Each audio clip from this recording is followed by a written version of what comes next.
भाजपा प्रदेश अध्यक्ष बीडी शर्मा ने सांसद कार्यालय में पत्रकार वार्ता की, जिसमें उन्होंने कांग्रेस पर जमकर निशाना साधा। उन्होंने कहा कि कांग्रेस परिवारवाद और तुष्टीकरण की राजनीति करती है। उन्होंने कहा कि एक तरफ बंटाधार का परिवार और दूसरी तरफ करप्शन नाथ का परिवार है। कांग्रेस केवल परिवारवाद में फंसी हुई है। जहां पूरा देश भगवान राम की आराधना में लगा रहा, वहीं कांग्रेस बहिष्कार करती रही। उन्होंने कांग्रेस के प्रदेश अध्यक्ष जीतू पटवारी पर भी निशाना साधते हुए कहा कि वह क्या कर लेंगे, वह खुद ही विधायक का चुनाव हार गए थे। उन्होंने कहा कि मध्य प्रदेश में हम सेमीफाइनल बहुत ही बेहतरीन तरीके से जीते हैं और फाइनल जीतकर एक बार फिर केंद्र में नरेंद्र मोदी के नेतृत्व में सरकार बनाएंगे। उन्होंने कहा कि लगातार भाजपा सरकार ने गरीबों का विकास किया है। पन्ना जिले के कुछ मजदूर तेलंगाना और कर्नाटक में बंधक बनाए गए थे। तत्काल अमित शाह जी को पत्र लिखकर उस पर एक्शन लिया गया और मजदूरों को छुड़ाने का कार्य किया गया। प्रधानमंत्री मोदी जी ने देश के अंदर राजनीतिक परिदृश्य बदल दिए कि इस देश के अंदर अब भ्रष्टाचार नहीं चलेगा, इस देश के अंदर परिवारवाद नहीं चलेगा, इस देश के अंदर तुष्टीकरण नहीं चलेगा। लेकिन कांग्रेस परिवारवाद और तुष्टीकरण के अलावा कहीं जा ही नहीं सकती। एक ही परिवार है और मध्य प्रदेश के अंदर भी एक ही परिवार है, वो श्रीमान बंटाधार का परिवार और श्रीमान करप्शन नाथ का परिवार। तो परिवारवाद और तुष्टीकरण में कांग्रेस उलझी है। क्या कर लेंगे जीतू पटवारी, क्या धरा है उनके पास, वो भी चुनाव हार करके बैठे हैं। इसलिए ये कांग्रेस केवल अपनी कवायदें हैं जो करती है, तो इसलिए कांग्रेस इनसे उभर नहीं सकती। दुनिया के अंदर 22 जनवरी को इतिहास बना, कांग्रेस ने रामलला की प्राण प्रतिष्ठा का बहिष्कार किया। अरे जनता इन्हें बूथ बूथ नहीं, हर जनता के मन से कांग्रेस का बहिष्कार होने वाला है और हो रहा है। जनता इन्हें माफ नहीं करेगी, इस देश की और दुनिया की।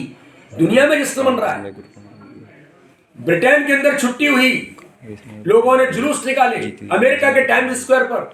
दुनिया के अंदर जब जलसा मना, दुनिया ने भगवान राम के प्रति श्रद्धा और आस्था व्यक्त की, और ये कांग्रेसी केवल सोनिया गांधी राहुल गांधी के इशारे पर बहिष्कार किए।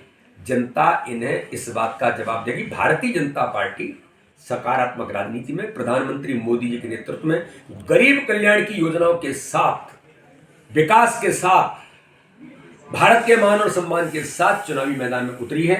हम इस बार देश के अंदर प्रधानमंत्री नरेंद्र मोदी जी के, हमारे दुनिया के सर्वाधिक लोकप्रिय नेता के नेतृत्व में इस बार इतिहास जीत का दुनिया देश के अंदर बनेगा। मध्य प्रदेश के अंदर विधानसभा के चुनाव थे। विधानसभा के चुनाव में प्रधानमंत्री नरेंद्र मोदी जी के नेतृत्व में मध्य प्रदेश के मन में मोदी और मोदी जी के मन में मध्य प्रदेश, इस अभियान ने एक ऐतिहासिक विजय, माननीय प्रधानमंत्री नरेंद्र मोदी जी को जनता ने सेमीफाइनल में प्रचंड बहुमत से विजय दिलाई, 163 सीटें जीत करके, और 49% के लगभग वोट से, जो हमारा 51% का संकल्प था, उसके लगभग हम पहुंचे। आगामी आने वाले 2024 के चुनाव में एक बार फिर मोदी सरकार इस नारे के साथ भारतीय जनता पार्टी चुनावी मैदान में उतरी है।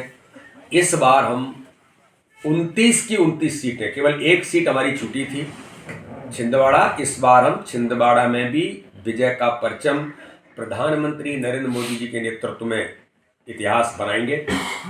हर बूथ पर चुनाव जीतने का हमारा संकल्प है। मुझे गर्व है, मैं माननीय गृह मंत्री जी को बधाई देता हूं कि जैसे ही मैंने पत्र भेजा, उसके तत्काल बाद तेलंगाना के जो भाई और बहन बंधक बनाए गए थे, कल उन्हें व्यवस्थित तरीके से पुलिस सिक्योरिटी में पन्ना के लिए रवाना कर दिया गया। मैं वहां के प्रशासन को भी धन्यवाद करता हूं।